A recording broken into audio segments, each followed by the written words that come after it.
So Bob, I see your name on here. Are you there? I'm here. Ah, good. Just staying for the town hall part. Okay, good. Well, maybe what we should, I know Pat was going to be running late, but maybe he was thinking we should do the meeting minutes and the narrative first. But why don't we start with I think we should probably start with the town hall part first. What do you think? That way you guys can go to bed. Yeah. I'm sharing my screen, but I'll open that up first if that's okay with everybody. Let me see if I can. Or Ryan, do you want to share your screen with what you have?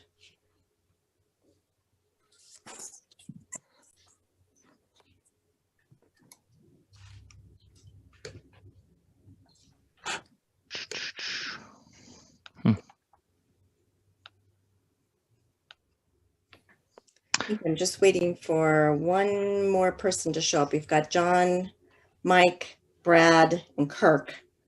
But I think we need 2, 3, 4, 5. No, I think we have Brad. I think we have a quorum here. So it's just Greg that we're missing. So Ryan, do you want to share your screen with anything, or do you want me just to open up what you sent earlier? Are you starting with the town hall stuff, or? Yeah, if that's okay with everybody, and because we've got enough town hall people here, why don't we do that and get you through, if that's all right? Well, I think mine's the second piece, the water tank. I think there's actually something regarding town hall. Oh, is there, Bob? I'm sorry. Let me look at the meeting minutes. Sorry.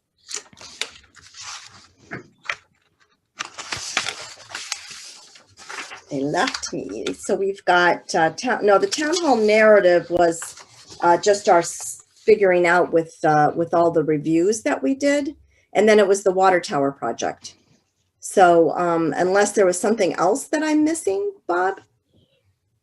No, I was just curious what you found at the town hall building. Oh, I see. Okay, all right. Well, we can do that first. I'm sorry. I thought you were here for the water tower. All right.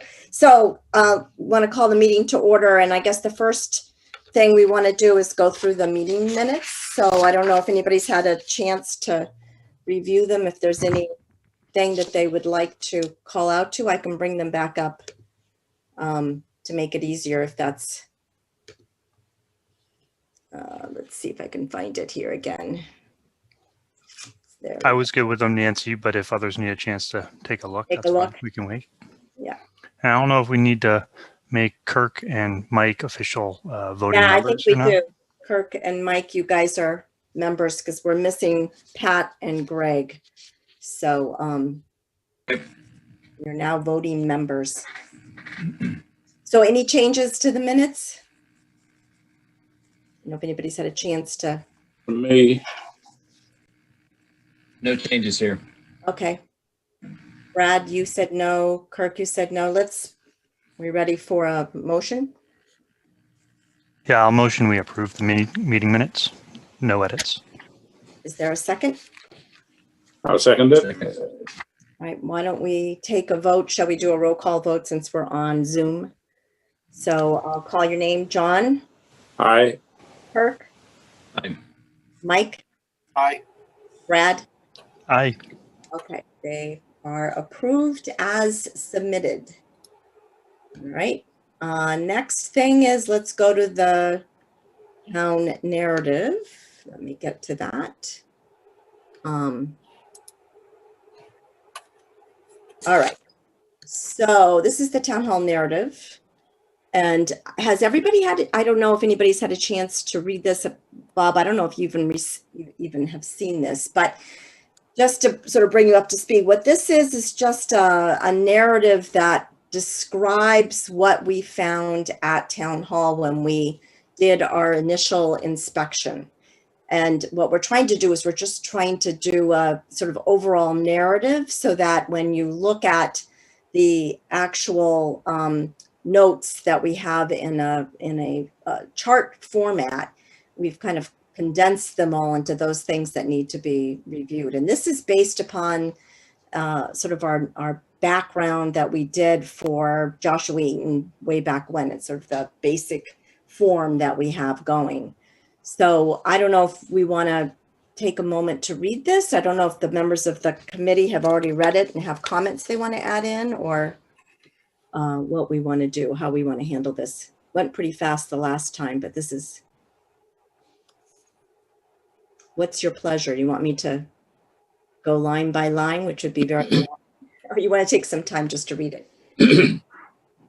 Maybe just leave it up for a couple minutes, Nancy, and then we can jump to the next page on it. I didn't have a chance to fully review it. I don't know that I'll have a lot of comments, but for others that didn't see this, that are on the call, that may want to read through it, it may be beneficial for them to see it. So. Sounds great.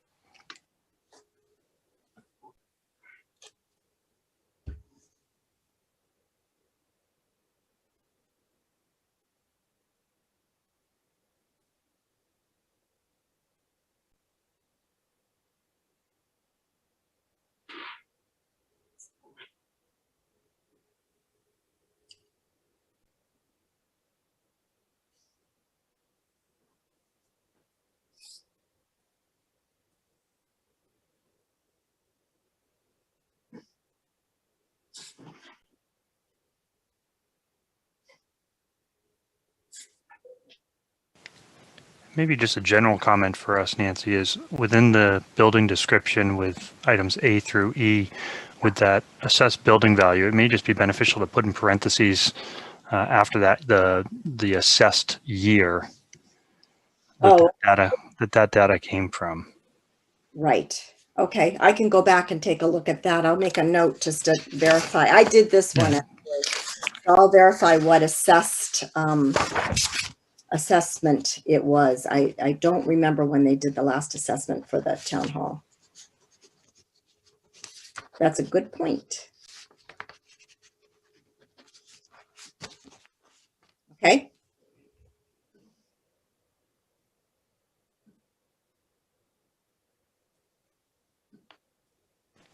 Okay, maybe scan to the second page, or I guess it's the third page, right? It's the third page. Yep. So observations. These are the big ones. Go here.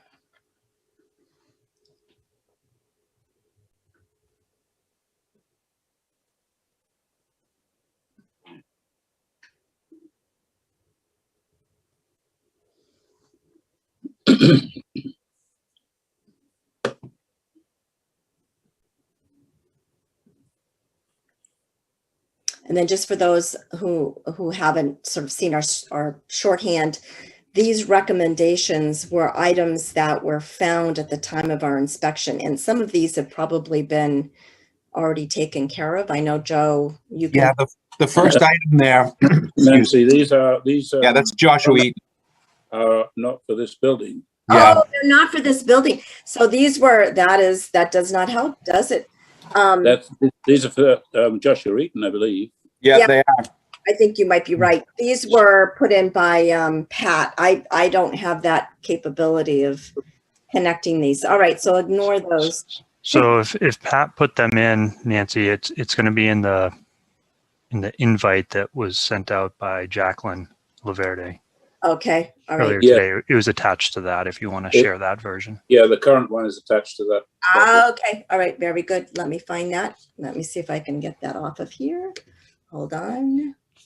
Because I thought I had, that was the one that I was sharing. Let me just look real quick. Yeah, nope, that's the same one that I was sharing. Okay, hold on. And it came through on yours with the corrected. Okay. Yes. Okay, let me look at.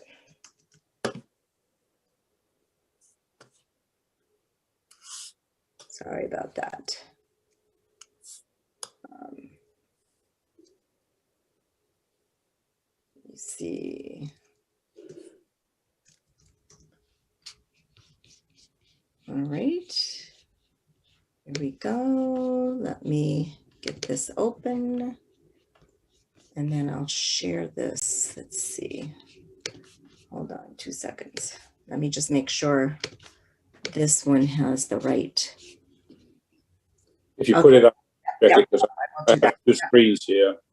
Yep, Right. it will work. Okay, let me share screen.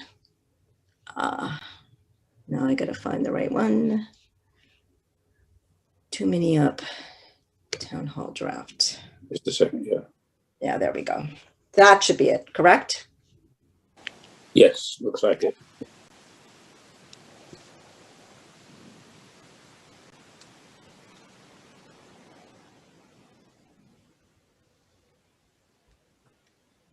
So Joe, I'm sure some of these have been taken care of. Is that correct?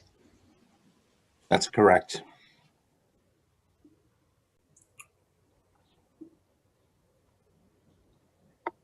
So does the committee want to eliminate those that have already been taken care of? And then, or how did we decide we wanted to do this with the last one? I can't remember. I think we decided not to try to constantly change things as they're fixed, because it would become a nightmare to Go back, yeah. keep up. It's a snapshot in time. Yeah.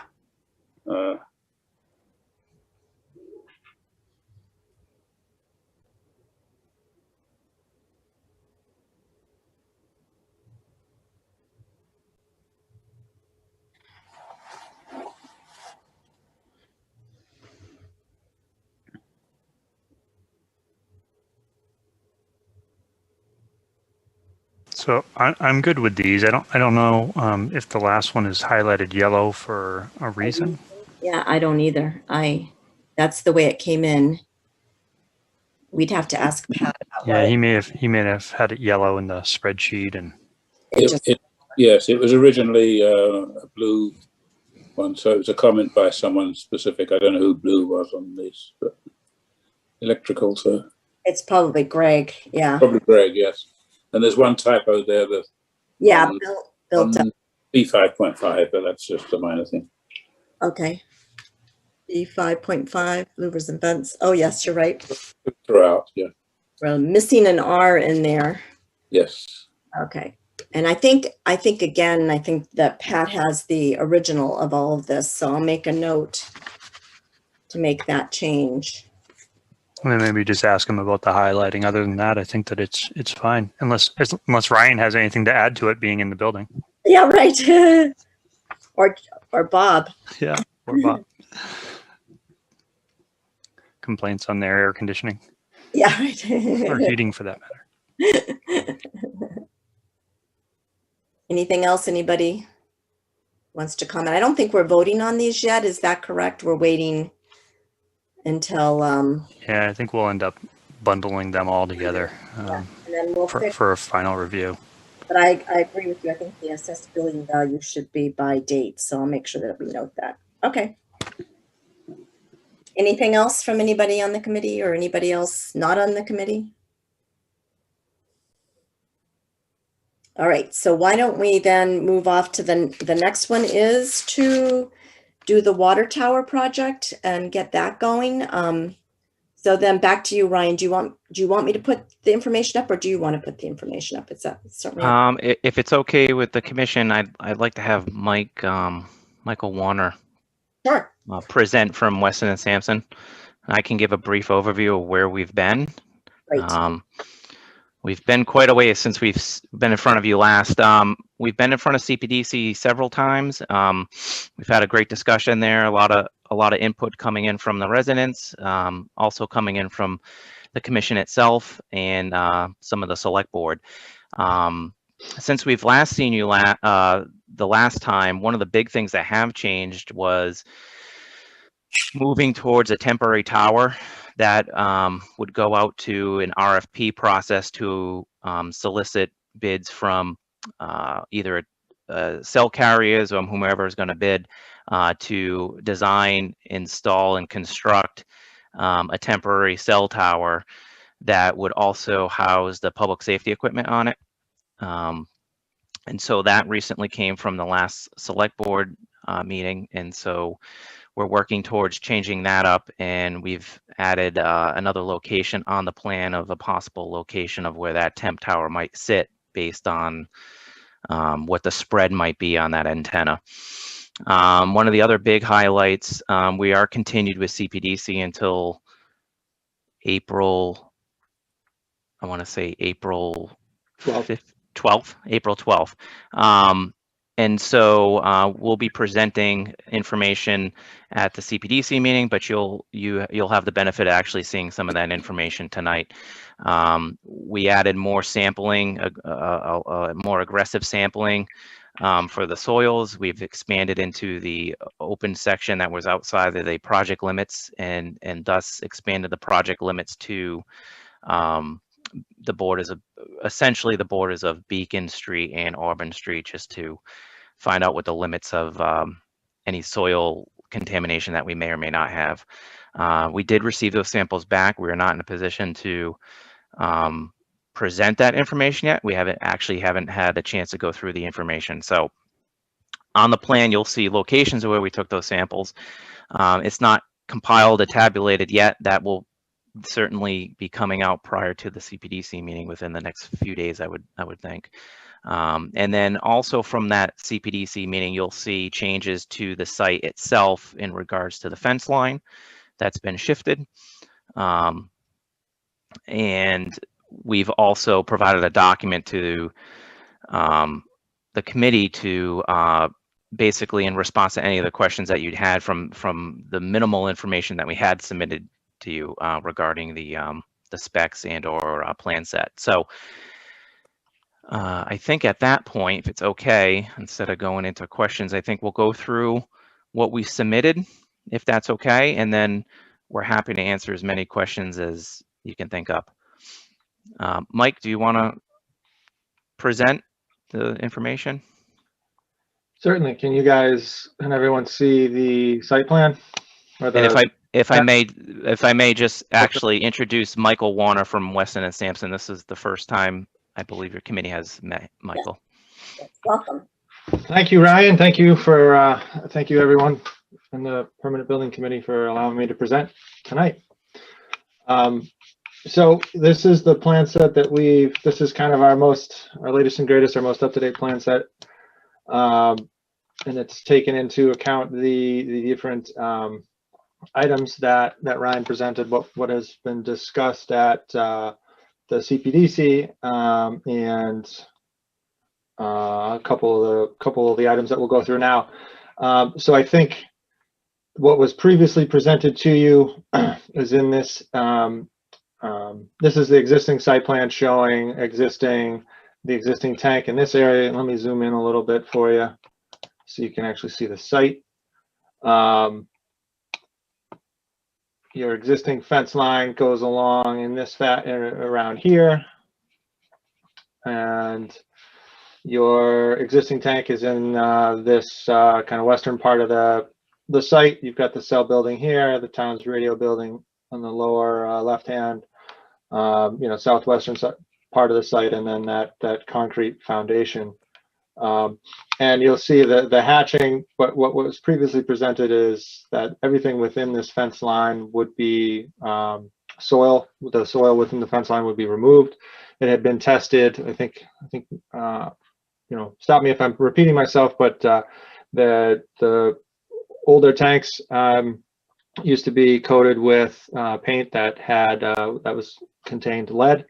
And so years ago, at the very beginning of this project, the site was sampled, soil samples were taken and found to contain, the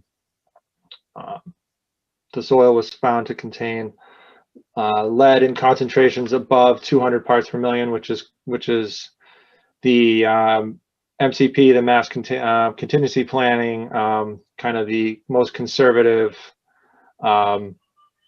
level that they would recommend rehabilitating and remediation for, because the lead contamination is due to paint. It is that this technically does not fall under the MCP, but we've taken kind of the most conservative step of trying to remediate anything that falls above that 200 parts concentration. And so you can see kind of outline that basically majority of the soil or everything within the fence line is going to be, right now the plan is to strip that, remove it, go down 12 inches and bring back some clean material. And what Ryan alluded to was that after discussion, and Ryan and the town tree warden went out and they investigated some of the trees in this area and found them to be a lot needing, I guess, maybe being a little rotten or needing to come down. We decided to do some additional soil sampling, and those sites you can see kind of are outside of the fence line, and they have the numbers, the 3-digit numbers. So the S109, S108, S104, those are all the locations that were sampled most recently as of, I want to say, a week ago. So we do have. Mike, just to add in there, the 100 series of the added samples, and we took about 14. Is that correct? Thereabouts. Thereabouts, yeah. I think. Yeah, and so you like, might see some numbers doubled up at some of the sample points. Those are, I believe, deeper samples, correct? That's correct, right. So I should clarify, yes. So majority of the samples were taken, the soil samples were taken from the 0 to 6 inch range. And then we took, on a handful of locations, took additional sampling that was in the 12 to 18 inch range. And that was basically just to confirm what we've seen in the past, in that the lead from the paint chips and the paint on the tanks, the paint chips tend to fall, maybe will migrate out a little bit horizontally, but they don't tend to migrate vertically down deep. So we wanted just to clarify or confirm that assumption, and basically that assumption was confirmed previously, like as Ryan alluded to or said. We're still awaiting, trying to review the results that were actually received on Friday, late Friday. So we're still kind of going through them and compiling a summary. Now, is it intended to remove soil outside of the fence line to the east? So that's a great question, John. It's come up during CPDC, and without knowing what we have for contamination, or if those levels are above the 200 limit, that's why we've expanded our sampling regime here. And then from that data, we'll decide how far we actually have to go out and remediate. The plan is to develop a plan, find out what the cost is for that, and move forward with removing as much as we have to. It does change the scope slightly on this project, and it will add significant cost, but we'll be back in front of town meeting. I thought it would also kill the trees if you take off. So that's another great question.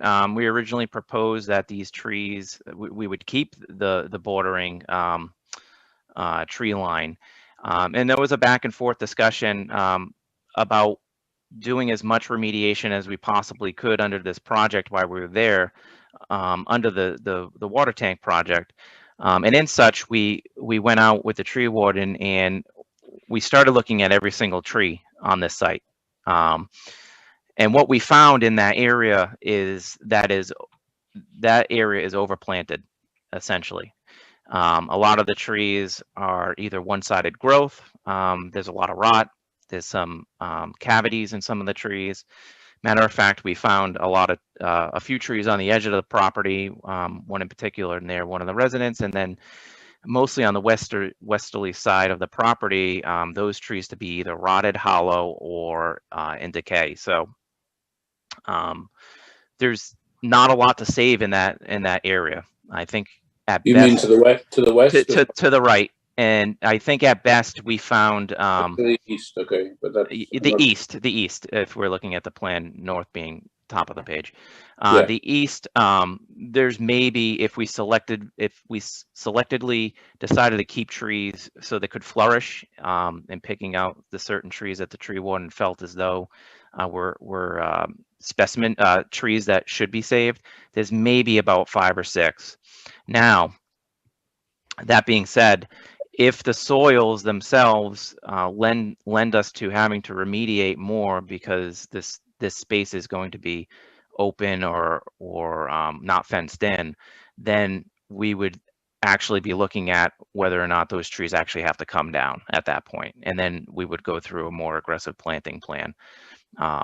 And that's been talked about at the CPDC level. And that discussion has involved the neighbors. I do want a full disclosure here. We mentioned this to CPDC.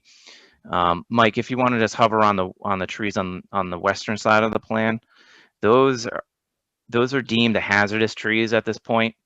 And since the tree warden has, they did resistographs on those trees, and they were found to be hollow and decaying. Those will be coming down in the near future within the next week or two. And then there's also a tree. I don't know if you'll be able to find it, Mike, but right where the leader comes down, I think it's right at the bend in the fence line. Yeah. Right But where that's S114. Yeah, there's a tree that we found just outside the fence line there that actually needs to come down as well. It's a hazard. So we're going to take care of all the immediate hazards right away, so we don't, we prevent any property or personal damage and injury. And then we're going to find out what those soil samples in the 100 series that we just pulled, what that means. We're trying not to extrapolate as much as we can. We want to know exactly what we have. So well, there won't be much contamination to the west of the tank because the paint chips predominantly fall to the east. That's the prevailing winds in Massachusetts is from the west. So you'll notice that the high concentration, and this always happens, is to the east of a contamination spot, and not much to the west. Yeah, we also noticed that it's more predominantly around the former tank, the older one. And as you can see, S19, which makes a lot of sense, right next to that old foundation was in the 1,000. Again, that was we're remediating that. So it's usually within the first 6 inches of the soil. We're going down to about 12 inches to get safe margins. But that being said, it doesn't tend to migrate much, and usually what we see is that could be where they placed the old tank down when they demoed it. So it's hard to say. It's hard to say what some of those hot spots may be or where they may be. So instead of assuming it under the plan, we rather not show it until we're absolute what those numbers are, and we haven't finished going through. So that's why we're not going to present something that we're not 100% sure on right now. One of the other things I should point out, and Mike, I won't take too much of your time here, but we're removing that driveway to the right, easterly side of the property. We'll keep the driveway apron in case we need it for cutting purposes, and we'll be relocating that basically in line with the new water tank. And Mike, if you want to switch to the next slide, you can take over from there and kind of go over the changes. So here's this, as Ryan noted, the bituminous driveway is now being demolished and moved over to this location on Auburn Street. And we're showing, I believe the previous plan you saw may have had three locations for a temporary tower. Have since removed this bottom corner, southwesterly corner, kept these two on the western side, and added something up here, since basically kind of as just a potential location based off of the kind of the soil remediation. So previously this area hadn't been considered for any sort of temporary tower, but because based on the new information with the trees, and that they likely would be being removed, and dependent on what happens with the soil samples, most recent sampling, this area here may be a suitable location for a temporary tower for the different antennas. I would say, just to note on that right now probably is the prime or priority location, based on the fact that it's not close to our tank construction. And And so now that, we have the discussions where, like Mike said, a lot of the trees in that corner, we actually found to be a lot of bittersweet, some choking cherries, as our tree warden would refer to them, and a lot of dead trees and trees that actually aren't even getting a lot of sunlight, and some of them are black on one side from mold or fungus. And so there's really nothing of value in that area, to be honest with you. And so that opens up this area to the potential of the temporary tower, which would be more suited and give us more room for the laydown area and for the construction of the tank.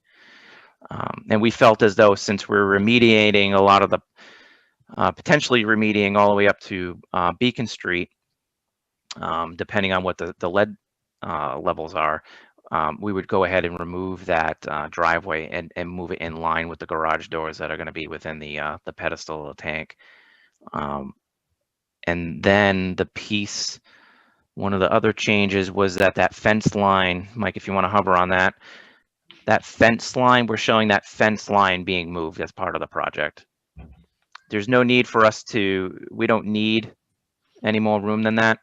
And through discussions, CPDC and the neighbors wanted to see that fence line being moved in for potential of that property to the east to be utilized for something else.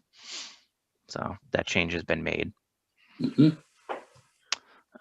Also, Mike, do you show, do you show any reinforcement turf on there or no? No, we didn't, because we weren't. We're not sure on that yet. Well, yeah, we just hadn't had the time to really add Okay. it. We So weren't quite sure, but So instead of having any really hardscape showing around the already hardscape pedestal, what we'll probably do is a reinforced honeycomb type turf there. Not using the paver style, but it's either the hard plastic or the I think in some cases they might even be metal, but you can't see the honeycomb once the grass grows through, and that'll provide a stable area for any of the man lifts that need to be used on the exterior of the tank for any of the carriers or for town. I want to point out, based off of some of your comments about there was some comment about erosion control and dust control. So we do showing straw wattles basically around. Right now, it's around essentially the whole site. But this dependent on, again, the limit of the soil removal, we would likely adjust the straw wattles, where the exact extent of the straw wattles, where they would be placed. The contractor will include specifications, but the contractor will have to prepare a site-specific health and safety plan, dust mitigation plan, basically a demo plan that would kind of encompass all of the, any dust that might mitigate off the site, any soils that could potentially run off on the site as well. Like Mike, I would add too that if we are stripping as much as we think we might be on that easterly side, we may temporarily move that fence out to utilize that either for parking, for staging, or something like that. It wasn't part of the site to begin with, but now if it's going to be open for our purposes for stripping, Mike and I haven't had this conversation, but I'm sure he was thinking of it. We'll probably use that for staging during the project. Right. You'll see this area here, this circular area is what the tank manufacturer, they tend to, what they'll do is they'll install the foundation and then install the concrete pedestal. We haven't talked about the style of new tank yet, but the way it's proposed right now is a composite elevated tank, where the pedestal is concrete and the water storage tank itself is a glass fused to steel bolted tank. And so what the contractors tend to do is they'll use jump forms to pour the concrete for the pedestal, and then they need a certain laydown area to construct the pan, which is essentially the steel portion. The steel portion that has the walkway that goes around the tank, and then they need to construct it on the ground, and then that gets lifted up placed on top of the pedestal. Concrete is then poured in that pan, and the tank itself is built on top of the pedestal. It's basically, they bring all their equipment up, and then they basically start from the top down. They build their geodesic dome, and then they jack that up, and they do the topmost ring of the steel, install that, jack that up, and they basically install steel kind of top down. And so they need this area to prep that and be able to lift it up and place on the top of the pedestal. Ryan mentioned the overhead door, which I think we need to move, but we just haven't had a chance to kind of straighten out where all the piping would go. But likely in this general area, and then there's inside the room, there's a room for some that would house any of the town's equipment that they might need: electric panel, distribution panel, SCADA panel, sample taps. The water department needs a certain areas to be able to sample and inject chlorine if they need to, those types of things. Let's see, I'm not sure. I think we had some comments based on, I don't know if you want to go to the next, I think your next slide is the elevation. Yeah, and this might be a good point to talk about the connections for the carriers, and then also maybe some of the design loading requirements and those questions that we received from the last meeting, Mike. I know you put together something on that.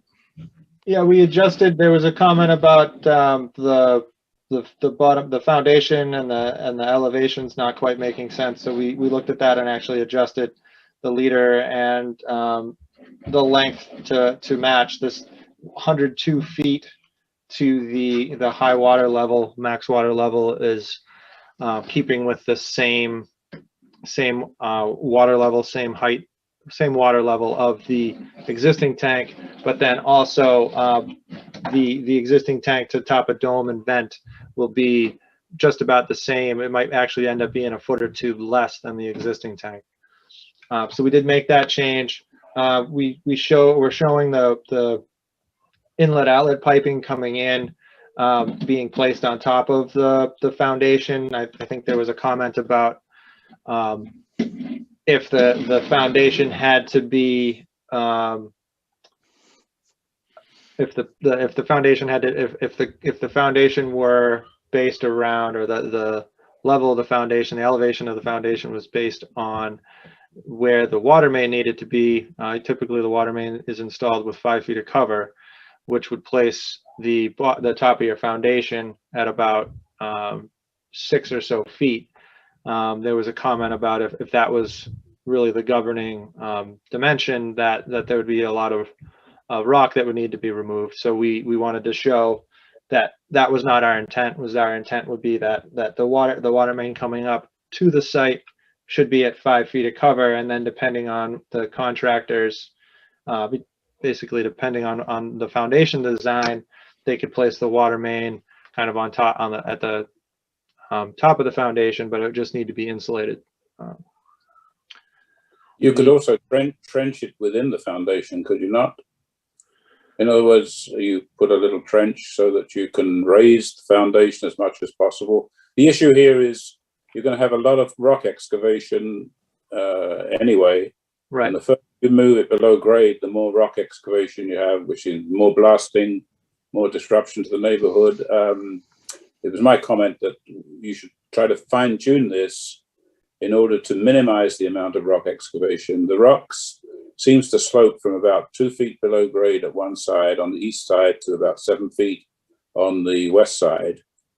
And in fact, I was going to suggest that you do some more probing of the top of rock by just driving some steel rods into the ground and finding out where it is, and so that you have more precise knowledge of the top of rock, and you can be more accurate on rock excavation quantities and get a better bid price on that removal. Certainly, that take that into consideration. Certainly, good suggestion. It just another thing to keep in mind too. We do have existing foundation from the existing tank that we'll be going over as well. So we'll need to do some excavation and some demo just based on that alone, on where those foundations are, to where we need to get to with this foundation. So Do you know how deep those foundations are, the existing ones? Any clue? Mike, I don't know, and Mike, I'm not sure it actually is on the old set of plans. Is that correct? Do we have as-built for that? Because that will give you a good idea as to where the rock is. Yeah, I don't believe we have as-built showing the depth of foundation on the Auburn Street tank. We can certainly look again and comb through our files, but I don't think we've seen anything. Yeah. I'd have to look. I don't recall. Yeah, I don't recall either. I think the general comment is it's worth investigating somehow where the top of the rock is to minimize rock excavation, which is expensive and disruptive. Certainly. That's the comment, fine tune it as much as you can. Yeah, and we've taken in rock excavation into the overall estimate of the project as well. So Right. we've already accounted for removal of rock in that estimate that we do have. So. Okay. And again, going back to the comment, I think there was, or some of your comments, I think we had a comment about, anyway, we changed this comment to match the geotechnical report, because that was the intent, was to always Yes. suggest have everything matched. I'm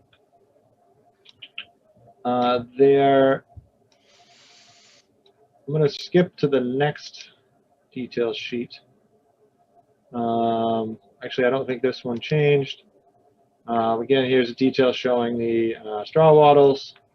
And the last sheet I did want to point out was there was a comment about how the cell companies and the cell antennas would be attached to the tank.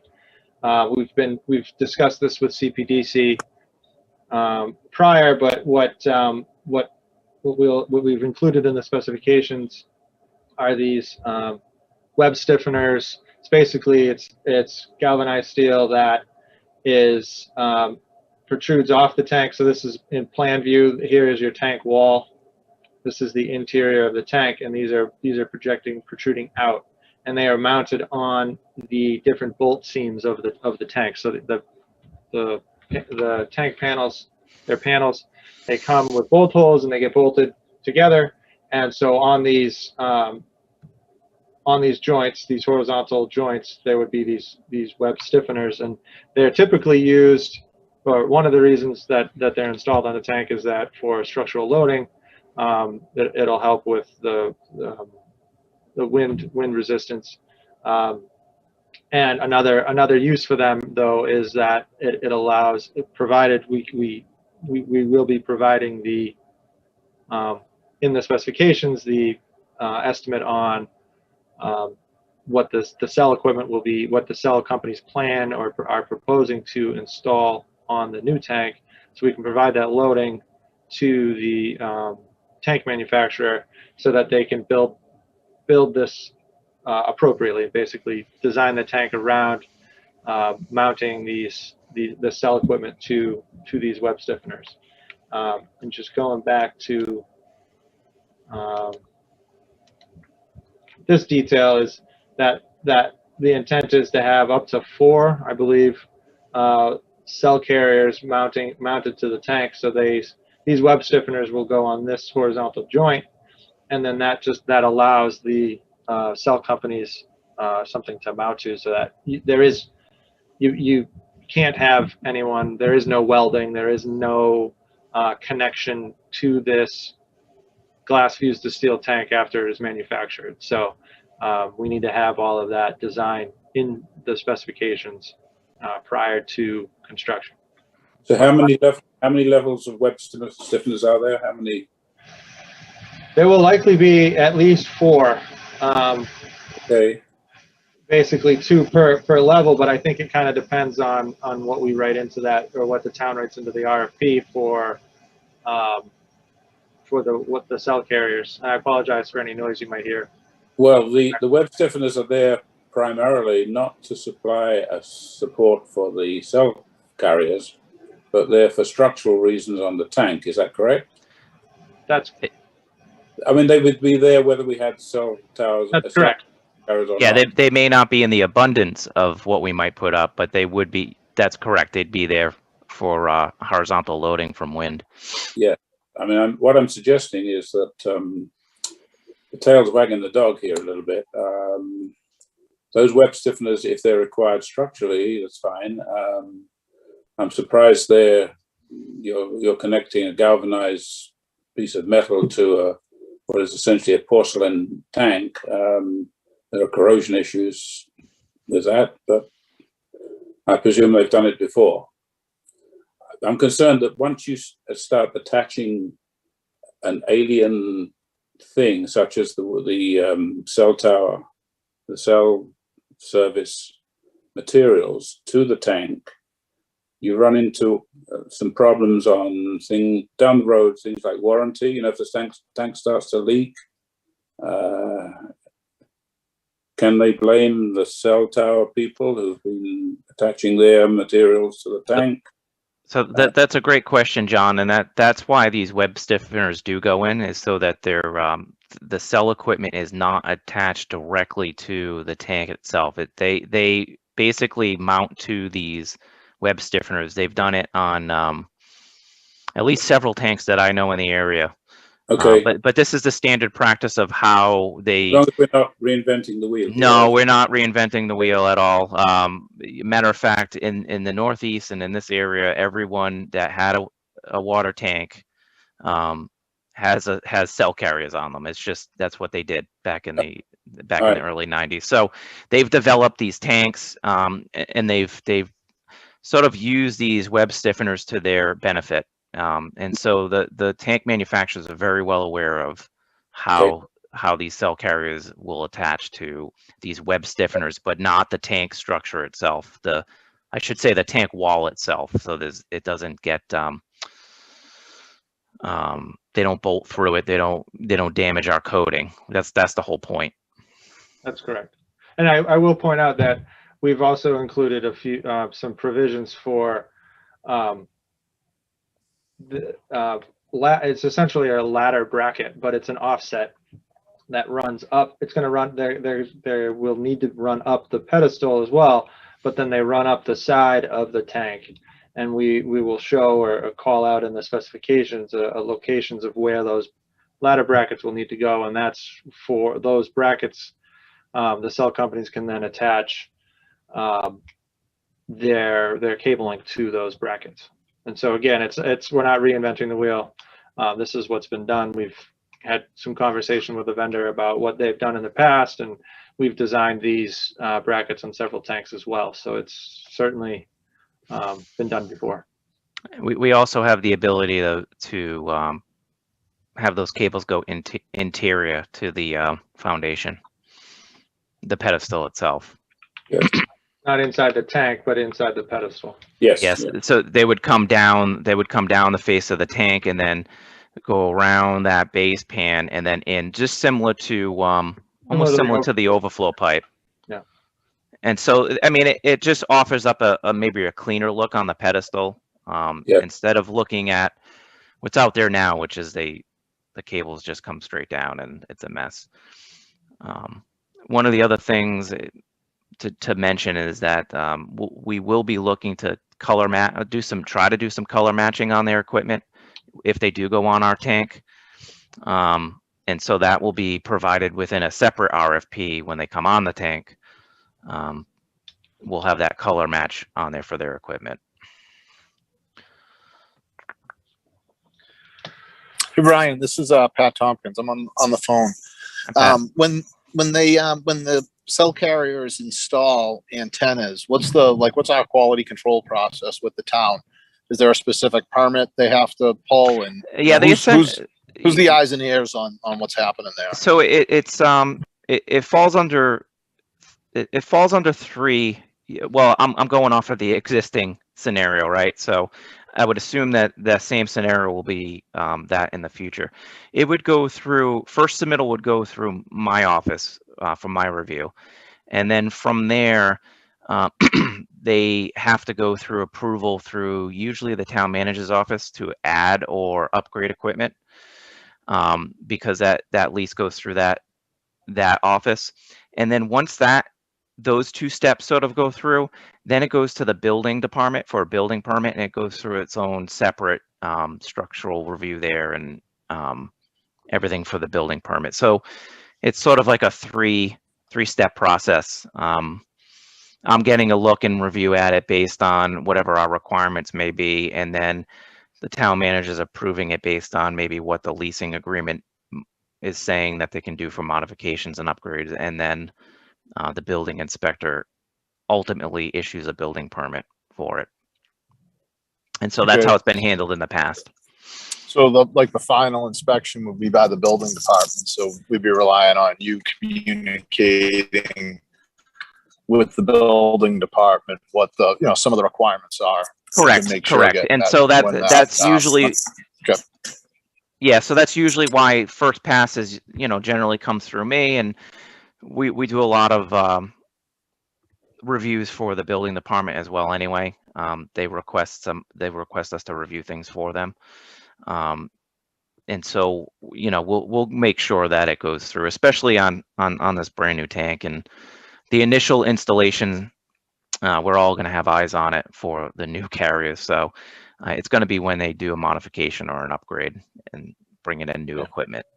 That's going to be where you really want to keep eyes on them. Right. Okay. Thank you. Your question reminded me of a couple other comments from you guys to us. Weston and Sampson will be providing some construction oversight and part-time resident representative services for the installation of the water tank. It's right now our contract with the town is only through bidding, but Ryan and I have talked about it, and we will be submitting an amendment or a new contract for those services.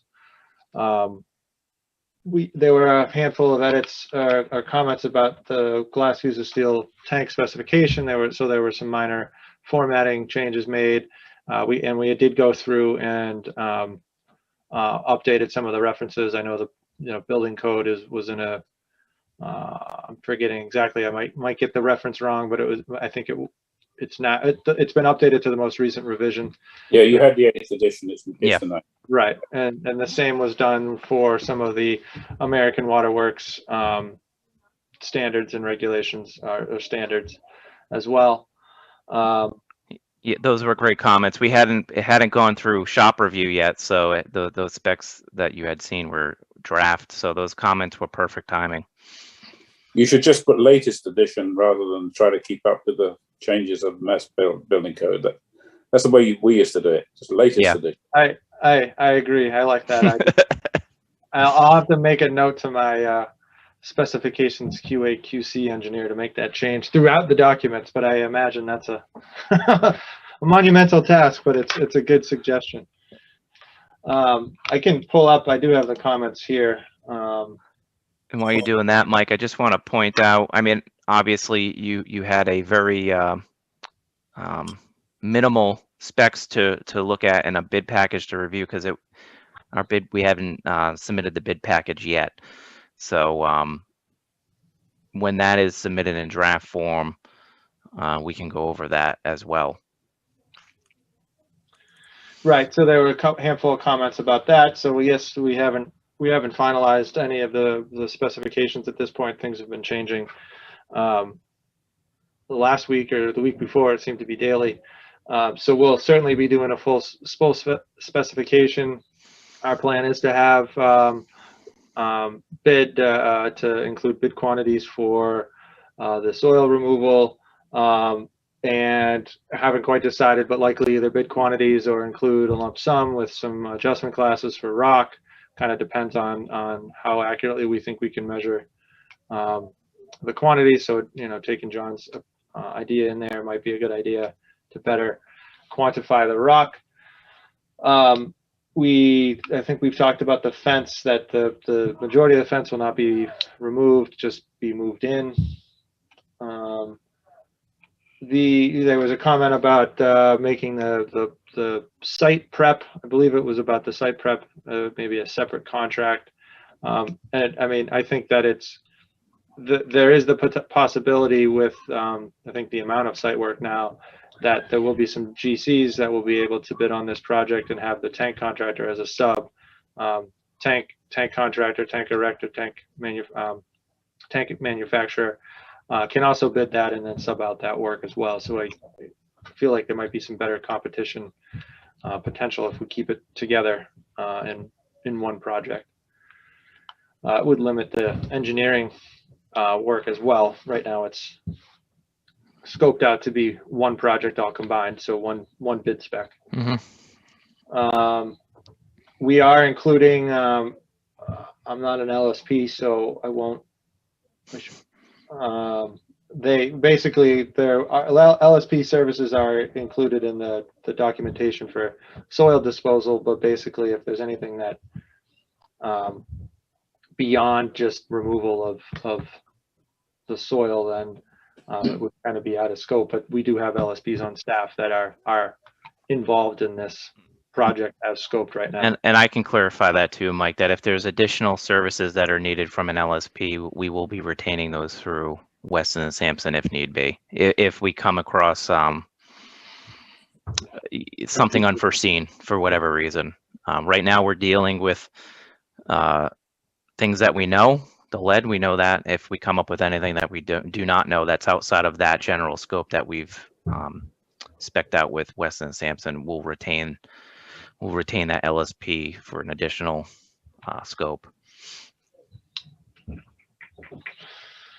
The specifications, the way that these tanks are normally constructed is that the different manufacturers have they have representatives that have a certain territory. So the tank manufacturer included in the specifications would design the tank, and then essentially their representative is responsible for purchasing the tank and then installing it. So right now, that's the way that the specifications are set up.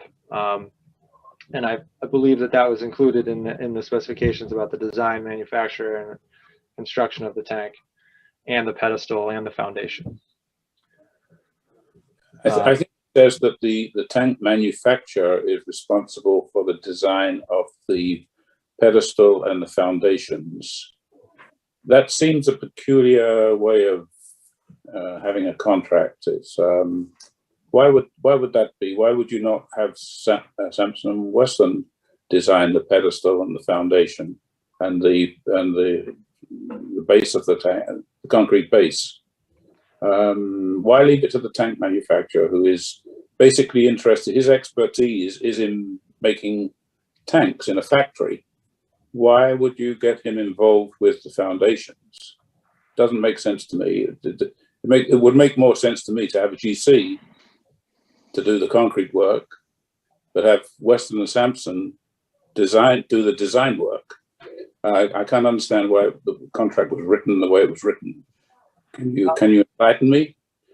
I guess I think that the tank manufacturers, they're in the business of designing the tanks. You're correct, and they do this. They design the pedestals and the foundations as well. I certainly think it's something our staff could do, but it's a specialized design, if you will. That's not something that we normally do. And the tank manufacturers, they do it. They've done it on many occasions on several tanks. So I think it's certainly in their purview. And we would want to include, or we would be including review of their design documents to make sure that they meet the specifications. But will there be a general contractor? Will there be a GC or what? I mean, who's in charge of the construction project in the field? Whoever is the low and responsible bidder. No, is it the tank manufacturer?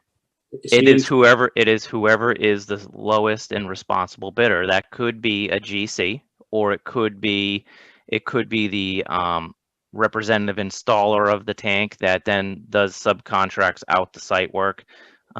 It's hard to say who that GC will be. What Mike is discussing and explaining is that through the submittal process, there's a very large submittal process.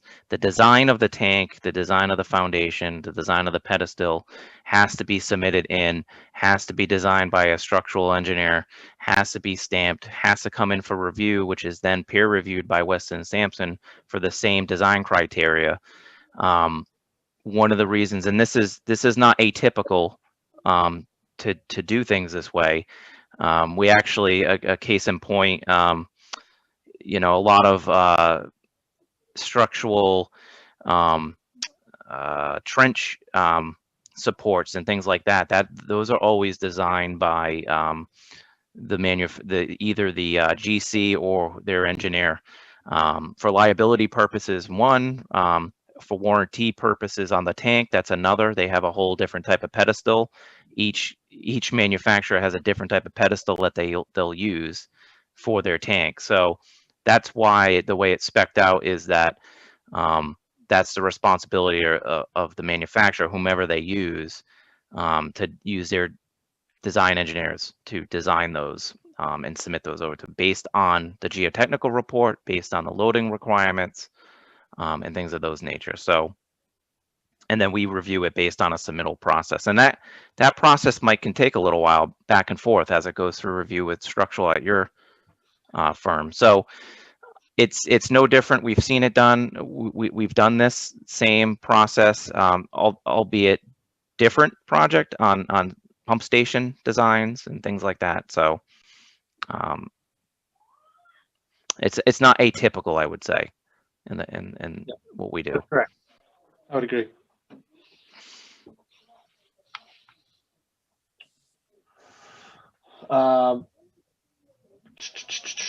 We talked about the dust control and the tree protection. As part of our construction admin contract, we will be hiring an independent testing agency to test the steel and the foundation, test the concrete, those types of activities. Talked about on soils management.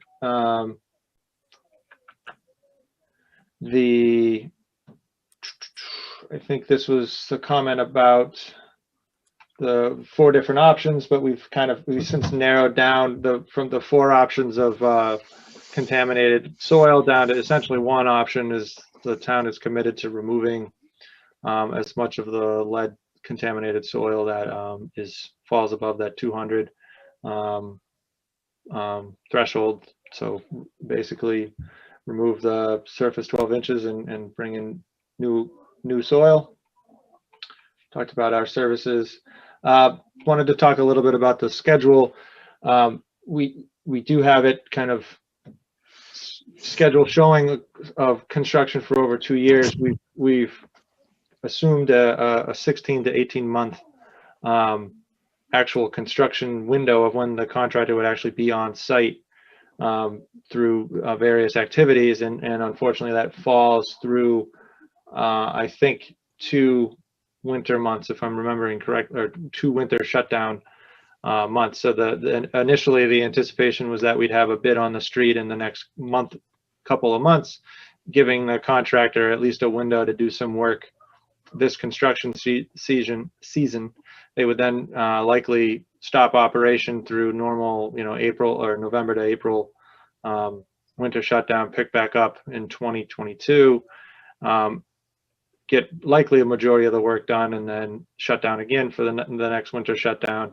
And if they had any cleanup or anything along those lines to finish up, that work would then be done in 2023, if I got my years correct. Yeah, I mean, it's not a 2-year. I guess it's not a continuous 2-year construction. It's basically construction during the normal April to November. Yeah, as anyone knows who's worked in construction, it's depending on where we sit with those winter construction seasons. We don't necessarily know what's going to be performed and what's not going to be performed for work.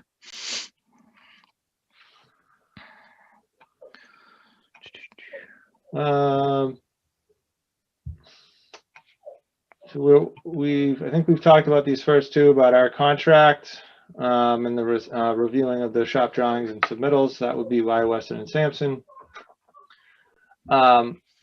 We will adjust our memo to reference the comment about reference a circular footing. I think we talked about the drawings and adjusting the drawings as I showed earlier to basically eliminate some of the need for rock removal. And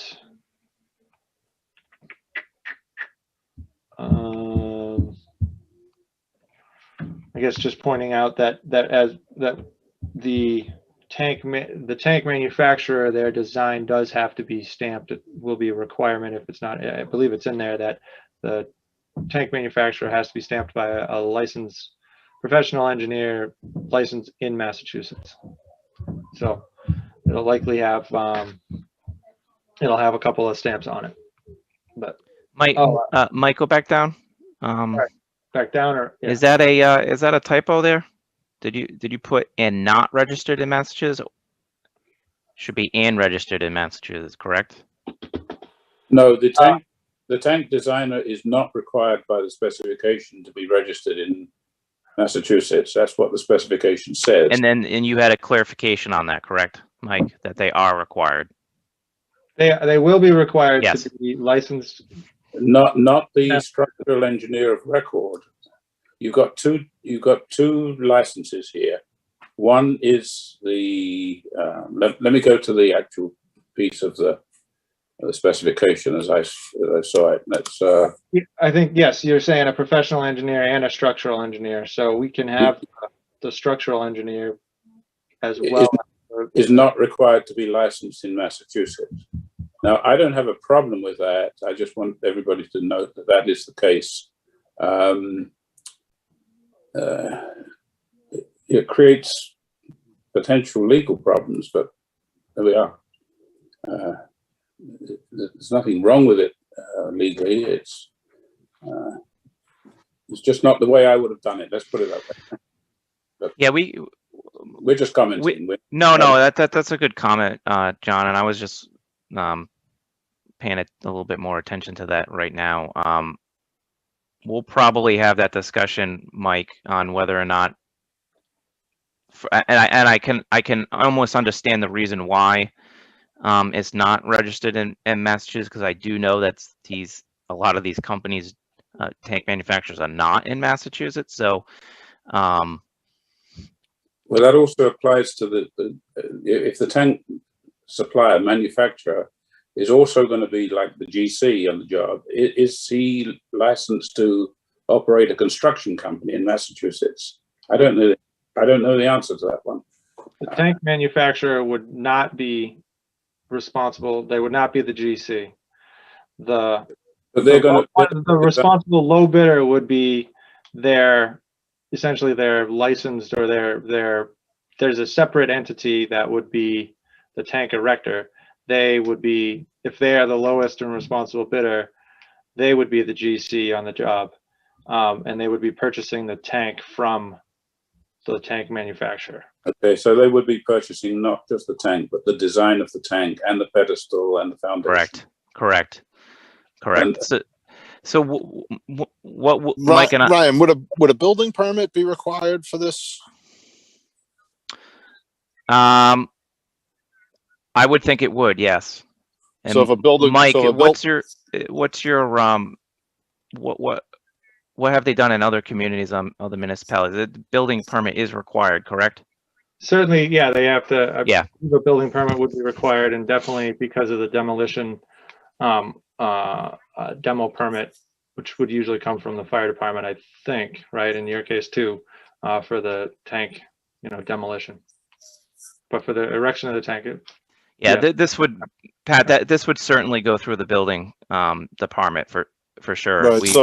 So the low bidder would have to file a building permit, and someone in Massachusetts, companies aren't aren't licensed, but some individual for that company would have to have a licensed a Correct. construction supervisor's license, would have to pull the permit. So that would be the sort of licensing of the contractor. Correct. And Mike and I will have that discussion about where this number 5 has to be and should be, and go through all those legal questions to make sure that it's where it has to be, but is not restrictive of the not restrictive with the manufacturers as well either. So we'll just review that one a little bit tighter. We could certainly ask for both. There's no reason why we couldn't ask for both with a Massachusetts stamp on there. But to Pat, to your point, the building department will require a Massachusetts stamp anyway.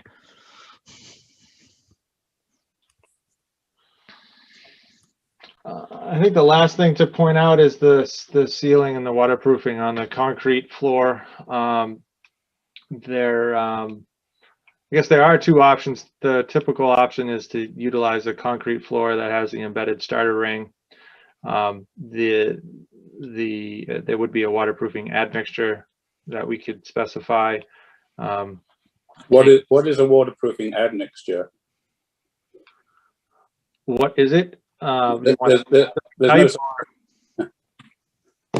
I was told I have an example of what they've done in the past, and I talked to some folks in the structural team that they would typically includes this admixture in a crystalline waterproofing admixture that would be included. They would typically do it in like a sump area where there's water expected. This is a typical admixture that one of the vendors I was talking to includes in these tank projects. They do have a sealer ring that goes around the edge of the tank at the embedded starter ring, the steel. I don't know how familiar you guys are with that, but the first ring of the tank structure is embedded in the steel, and that below, basically at that joint or within the concrete, there is a sealant that is installed to seal basically the joint of the concrete at the embedded starter ring. And then they do put a geodesic dome, but some sort of a liner, an HDPE liner on the bottom of the. I didn't see that specified anywhere. It was a good point and a good question and a good comment to bring up, because I had to go back and look at some previous submittals and talk to the vendors about what they'd normally do, and it will be. So in one specification, there's got to be a liner. Correct. Which is placed on top of the concrete. Correct. In which case you don't need a waterproofing admixture in the concrete, and such a thing doesn't exist anyway. I think you were talking about ironite and stuff like that, old-fashioned stuff. But there's no magic material that you can put into concrete which will make it waterproof. It doesn't exist. Okay. As a matter of course, the vendor normally puts in this admixture. There are admixtures. Yeah, there will be admixtures in the concrete, yes, but don't get away with the idea that it will make it waterproof, because concrete cracks. As you know, concrete always cracks. Mm-hmm. Shrinkage cracks, and you can put whatever admixture you like in the concrete, but if it's got cracks in it, the water will get in. So you've got to have a membrane. So the suggestion that you're going to have a membrane is, I would say, a good one. Yeah, it's being addressed in the specifications. There is a sealant with that membrane. Don't forget, it is a water tank. It is. We are designing this to hold water, not leak water. So it's a great point, and it is something that is always in the designs of these, and it'll be pointed out in the specifications. Okay. So we don't want to be. We also want to make sure we're not too restrictive to just one vendor. So we have to make sure we get it correct. And I think Well, there was a question about the life cycle cost, which is something that we're working on and updating, and it will need to fine tune based on the soil samples that were just recently done. And I think we talked about the attachment of the cell antennas. Mhm. Are there any other comments or questions? Anybody have anything?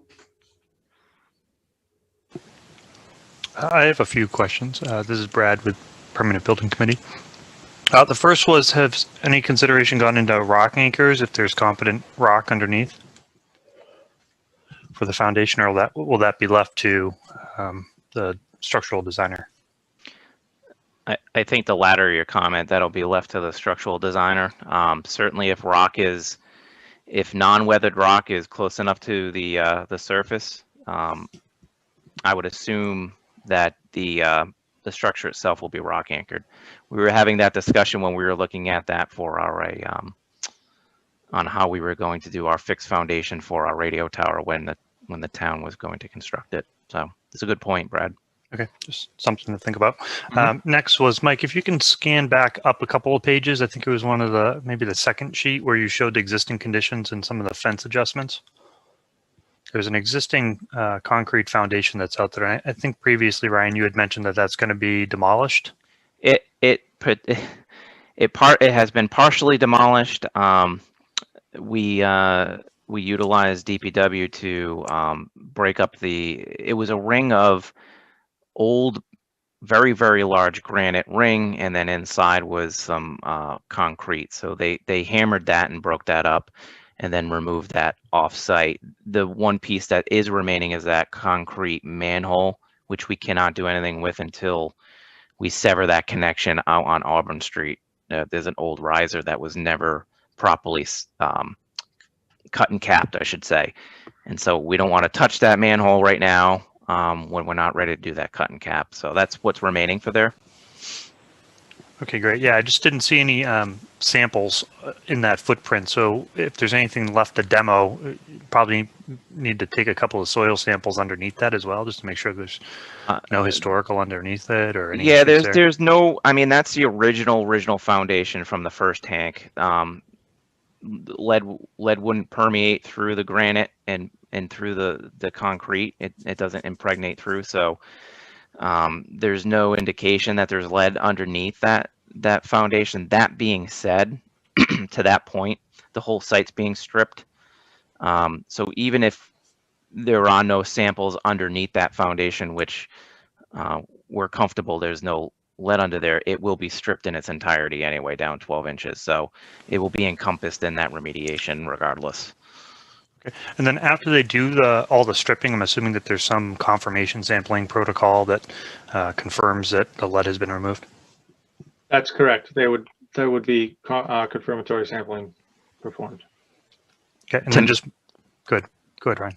Just to be clear, it have to be under the 200 limit. That's the limit that we're looking for. Obviously, it's going to drastically drop off. I mean, I think some of those samples you can see 617. You have 890, and then with just after 6 inches, it goes down to 31. So that's why we're picking that 12-inch range just to get some clean margins.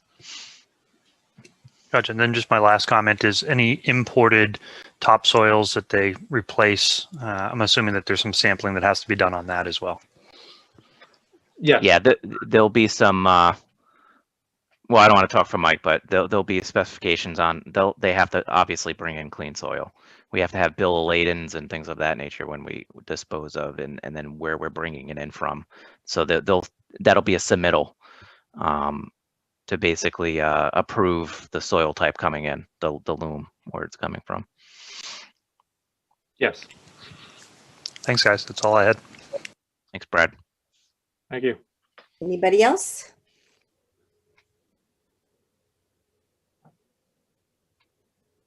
Doesn't sound like it. Great job. Thank you, Michael. Thank you, Ryan. Thank you. So I guess next steps, let's talk about that for just a brief moment. you're going to qualify all of the samples that you've taken and probably update these drawings. So I think it would be great for us to see when you get these updated so we can get a handle on it. And then your next meeting is the 12th with the CPDC. And then I would assume that we'd probably love to have you back on the next meeting for the PBC, unless you need us earlier than that. I don't know if anybody else.